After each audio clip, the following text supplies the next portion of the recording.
Bueno, ¿qué tal, chicos? El día de hoy, bueno, tenemos la segunda semana de vuelta con reumatología. Empezamos con enfoque clínico terapéutico de la lumbalgia. Recordar que esta definición se puede clasificar con tres parámetros. El dolor localizado, ahí voy a poner a agrandar, ahora sí. El dolor localizado, bueno, ahora sí. Que tenga o no irradiación, esto se le va a agregar el término de lumbociática necesariamente a una o a ambas extremidades inferiores. ¿Por qué es importante? Porque vamos a hablar principalmente de la introducción, epidemiología, fisiopatología, manifestaciones clínicas y bueno, red flags, que es un término que el doctor más o menos asocia a, por ejemplo, eh, cuando hay factores de riesgo, y esto es importante al momento de hablar de procesos como que desencadena que la enfermedad pueda empeorar, y esto es importante monitorear en el caso cuando no haya red flags, no se le hace ningún examen radiológico, pero cuando sí hay que ver algunas cositas. Los exámenes de imágenes y también tratamiento farmacológico y no farmacológico. Bueno, este es un caso del paciente, de un paciente X, donde se muestra prácticamente cómo es la clínica de un paciente con dolor lumbar. Puede ser de EVA 4 de 10 intermitente, puede ser progresivo, desde hace un día, bueno, puede ir progresando como también les mencionaba. Puede haber dolor en la digitopresión en la región paravertebral, lumbar derecha, pero es más que todo para hacer introducción al caso. ¿Cómo se ve? Bueno, en el enfoque es prácticamente esto. Hay que primero realizar ciertos parámetros, como les había mencionado. El primero es definir si es agudo, subagudo o crónico. En el tema agudo vamos a ver más que todo un tema musculoesquelético, y cuando hablamos de crónico podemos hablar de otro tema ya más neurológico, ¿no? Por eso también está dentro del parámetro. Un ratito, bueno, que voy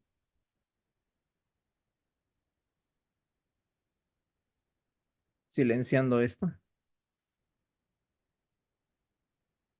Ok, clínico terapéutico de lumbalgia. Espera. A ver. Creo que no se veía lo que estaba compartiendo. Se estaba viendo lo que estaba compartiendo. En Acá. las diapos, sí, ¿Ahora se ve? siempre se vio. Ya bueno. Ya. Entonces, acá está prácticamente lo que estábamos viendo. Un compuesto agudo, menos de 4 semanas, subagudo de 4 a 12 semanas, y algo crónico ya es más de 12 semanas. Hay parámetros musculoesqueléticos y o neurológicos. Esta es una enfermedad que prácticamente se asocia, bueno, con necesariamente la mayoría de las enfermedades difusas de tejido conectivo que vamos a ver posteriormente en la clase. Se van a asociar a predominancia en el caso de las mujeres dentro del grupo etario de 45 a 65 años en los últimos 3 meses. Por algo más que todo se asocia al tema crónico. Em, Hay factores de riesgo como el tema de la obesidad, tabaco, actividad de trabajo, actividad deportiva, incluso también la inactividad física. Lo normal es la inactividad física, pero cuando se asocia a la actividad deportiva es cuando realizas ejercicios a grandes esfuerzos. O sea, cuando prácticamente, por ejemplo, cargas más de lo que tu cuerpo físicamente puede cargar, puede haber un compromiso de ese nivel, porque prácticamente todo el peso de la gravedad se va a la región lumbar, ¿no? También la posición de lo que uno está sentado y así sucesivamente, la cantidad de tiempo en lo que uno va a estar sentado. Y bueno, también una pregunta fija de examen, por ejemplo, en el 90% responden a una causa vertebral y paravertebral, y el 10% de ellos terminan cronificándose. Y bueno, este es el mismo término de la lumbociática que les había mencionado, y también un tipo de recurrencia de lumbociática que puede aparecer y desaparecer. Bueno, pero la clasificación en términos prácticos está acá.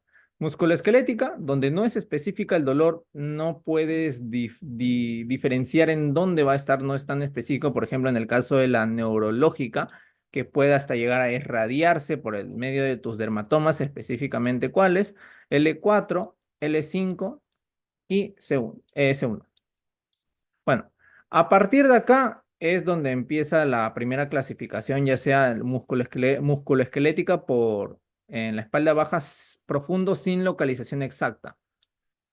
Y en la parte neurológica es con características con electricidad de corriente, quemaduras, un incón en agujas que se irradia tanto a los miembros inferiores y hay una distribución en el caso de los dermatomas, tal cual como les estaba mencionando. Ahora, ¿qué es importante recalcar? Es prácticamente este gráfico que ven acá abajo. Es donde se ve la clasificación de lumbalgia inespecífica como la lumbalgia mecánica o radicular. En el caso que sea la inespecífica, como les dije, es un dolor difuso, no puedes especificar dónde te está doliendo y hay una clasificación más práctica en el tema de la lumbalgia radicular ya sea por clasificación por una hernia discal, una osteoartritis y una estenosis espinal. ¿Cuál es la primera diferenciación o cómo yo puedo diferenciar estas tres? Porque estas tres son importantes porque vienen en el examen. Por ejemplo, en el caso de la hernia discal, mejora al pararse. Y en las otras dos, por ejemplo, en el caso de la osteoartritis y la estenosis espinal, empeoran al pararse. Un momento. Eh, a ver, ya continuando. Ay, bueno. El primer parámetro para diferenciar en ese tipo de lumbalgia con hernia discal, osteoartritis y estenosis espinal es ese primero, ¿no? La hernia discal mejora al pararse y empeora al sentarse. La osteoartritis y la estenosis espinal es todo lo contrario, empeora al pararse. Y otra diferenciación es que la hernia discal y la osteoartritis son unilaterales, pero la estenosis espinal es bilateral. Y ahora es el tipo, como lo pueden ver un poquito más a la derecha, dice lumbalgia específica con signos de alarma. ¿Qué son los signos de alarma? Las red flags. Es prácticamente cómo estos tipos de parámetros pueden empeorar o pueden dar un mal pronóstico al diagnóstico. Por ejemplo, neoplasias, infección e inflamación en el caso que también adquiera fiebre, incontinencia urinaria. Importante hablar esto porque el doctor lo menciona, porque acá he recopilado la información de dos tipos de fuentes y se parecen, son muy similares. En el caso de la lumbalgia mecánica, pueden ser, por ejemplo, la estenosis de canal, espondilolisis, escoliosis, síndrome de la caudequina, lumbalgia no mecánica, ya sea inflamatoria no infecciosa, tumoral, medicamentosa, etcétera, entre todas las opciones que hay, ¿no? Lo más importante acá es conocer el término de la clasificación esquelética y neurológica, para que puedan ahí clasificar los casos clínicos que van a ver posteriormente. Y bueno, esta es la que es pregunta de examen. Acá hay otros temas, por ejemplo, Escúchame, ¿cuál es la pregunta de examen, la de las manifestaciones clínicas? ah, esta sección. Lo otro. De la pregunta que he recolectado acá, como pueden ver, el 90% responde a causas vertebrales y paravertebrales y el 10% de ellos se cronifican. Esta sí es una fija de examen que encontré en el banqueo. No. De Sí. ahí, las preguntas de lumbalgia más se enfocan en este cuadrito.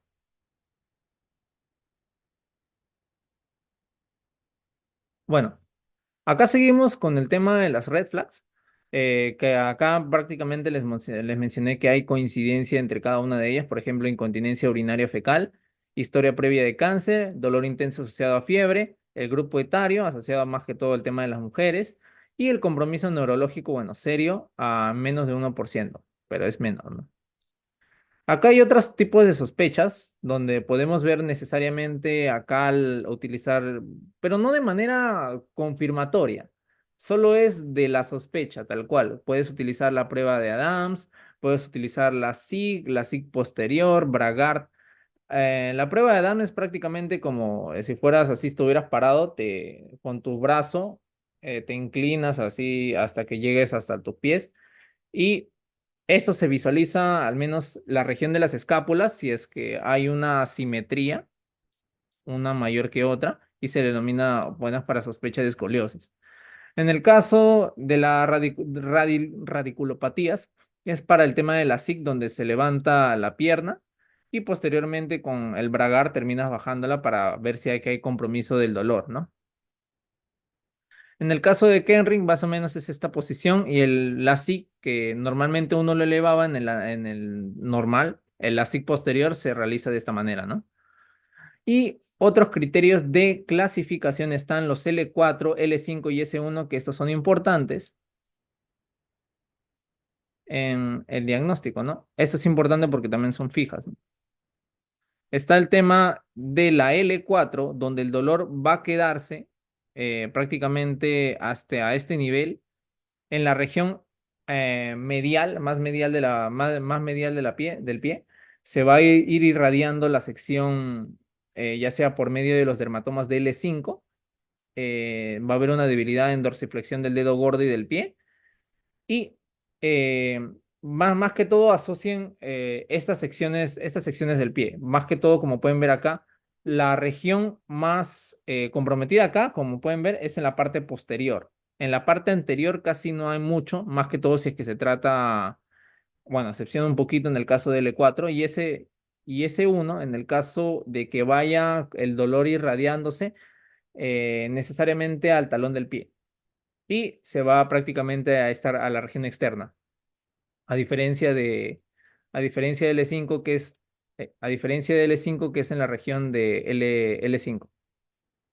Esto sí acuérdense.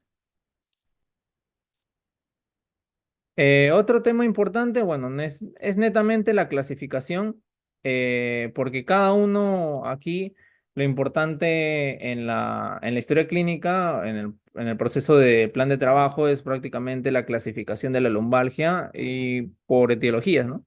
Y ahí vas diferenciando cuál de unas ellas es y vas ahí manejándolo. En el caso presente signos de alarma, vas a tener dos condiciones que el paciente con lumbalgia presente signos de alarma que los que les he mencionado anteriormente, el tipo de incontinencia, la parte de la fiebre, etcétera, y con historial de cáncer, así, van a ver manejo del dolor en referencia al especialista y van a ver utilización de exámenes de imágenes, en la mayoría de los casos en la zona neurológica, la resonancia magnética, y en el caso no esté, ¿cómo se llama?, en criterios o no o esté contraindicado, se utiliza la tomografía computada.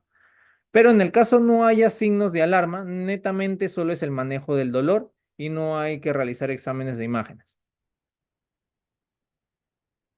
Bueno, acá es prácticamente el desarrollo del manejo del dolor con el tema de utilización de medidas farmacológicas y medidas no farmacológicas. Las medidas no farmacológicas es la que acá hacen más énfasis porque acá hablamos prácticamente de procesos si es que en el caso, como les había mencionado acá anteriormente, les decía que empeoraba al estar sentado, pues no se tenía que sentar y tenías que realizar ciertas cantidades de ejercicios y mejorar a través del tiempo, ¿no? Y en el caso acá, un caso clínico donde prácticamente hacen énfasis a los red flags, donde el signo de más pronóstico es necesario y acá se utiliza una resonancia magnética, ¿no? Y bueno, en el examen físico, bueno, esto es prácticamente más de lo mismo, solo que en otro tipo de bibliografía. Acá hay otra presencia de lumbalgia de tipo no orgánica en síndromes somatomorfos. Esto no es tan frecuente, pero hacen referencia al dolor persistente en ausencia de reflex.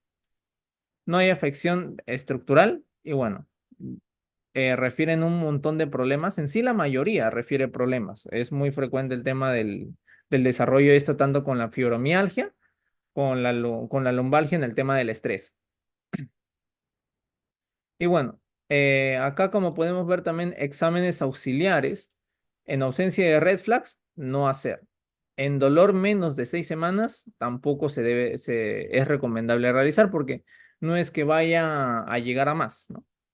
Acá hay temas, características importantes en la resonancia magnética de componente de visualización de la médula espinal, raíces nerviosas y discos intervertebrales, más que todo para encontrar la causa.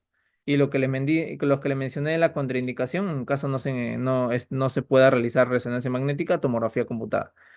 Y acá pueden ver prácticamente una evolución del tratamiento, que prácticamente es AINES, opioides menores, opioides mayores, hasta que llega el tratamiento de prácticamente cirugía, o también puede llegar a algunos tipos de antidepresivos en el caso esté indicado, ¿no?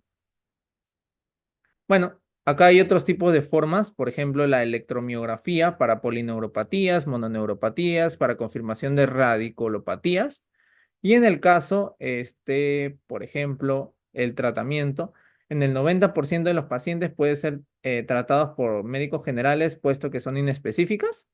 Por eso el tratamiento netamente farmacológico primero es AINES y los segundos son farmacológicos también en relajantes musculares. Aquí también hace la mención de que se pueden combinar en caso menos de 2 semanas y en el caso del paciente lo requiera y persista el dolor, ¿no? Acá está. Los relajantes musculares pueden utilizarse en un periodo corto de tiempo de 2 semanas para el dolor lumbar agudo y se recomienda uso combinado de AINE con relajante muscular para aquellos cuya sintomatología no mejore con la monoterapia de AINE. Nada más. También acá en fármacos de segunda línea tenemos a los antidepresivos tricíclicos para la lumbalgia crónica intensa, amitriptilina, que también es uno de los fármacos que vamos a ver posteriormente en fibromialgia, pero cuidado en el caso de los ancianos. Gabapentina, pregabalina, duloxetina, que en este caso este es un poquito más fuerte. Terapia no farmacológica, en el caso prácticamente los asociar diversos factores de riesgo que tiene que tomar el paciente a la hora de cómo echarse, cómo sentarse, qué es lo que tiene que hacer, prácticamente no estar mucho tiempo en cama, o si es que está en cama, qué es lo que tiene que usar en la parte de las piernas, así sucesivamente.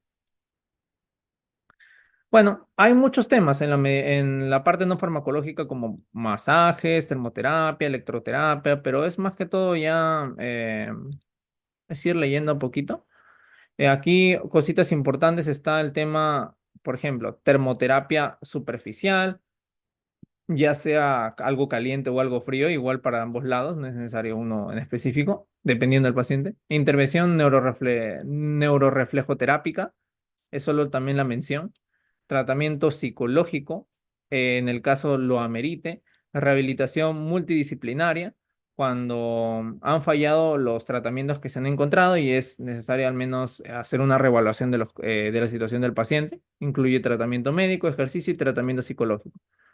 Bloqueos selectivos en caso de lumbociática para realizar un bloqueo selectivo de la raíz irritada para evitar el compromiso del dolor. Y bueno, acá también hay otro factor importante que es la neuroestimulación eléctrica percutánea, pero es más que todo solo la introducción al tema, o sea, no son muy frecuentes en preguntas de examen, es más que todo conocer la parte introductoria. Cirugía, en simples palabras, ¿cómo resumiría esto? Temprana, hay buenos resultados, tardía, hay malos resultados. Mejor sé que se recomienda planteando la etiología de manera temprana, sabiendo qué es lo que tiene, sabiendo las condiciones en cuales se encuentra el paciente y si es necesario utilizar la cirugía, pues mejor a parte temprana para que no tengan que intervenir algunos mecanismos ya crónicos para que ya amerite, ¿cómo decirlo? Que la cirugía al final te pueda comprometer la vida, ¿no? En el mejor de los casos, tienes una buena resolución con una cirugía temprana. Y los pilares prácticamente de la prevención están evitar coger peso, higiene de la postura y también ejercicios, ¿no? Y acá hay prácticamente un resumen de las conclusiones en la patología. Es una patología frecuente, es una de las patologías más frecuentes que van a encontrar en el caso cuando vayamos a nuestro serum. Es importante detectar los signos de alarma del paciente y el tratamiento de primera línea, ya sea paracetamol, AINES, complemento con, si es que ya no funciona la monoterapia, por relajantes musculares no mayor a 2 semanas y en el caso se requiera cambiar por antidepresivos y mantener la terapia no farmacológica y algunas preguntas que pueden llegar en el caso del pasito. Factores de riesgo, prácticamente son todas. Características del dolor lumbar, quemante, punzante, opresivo, eléctrico, son todas. ¿Y cuáles son los objetivos del tratamiento? Alivio del dolor, minimizar discapacidad y prevención de recidivas. Total, al final.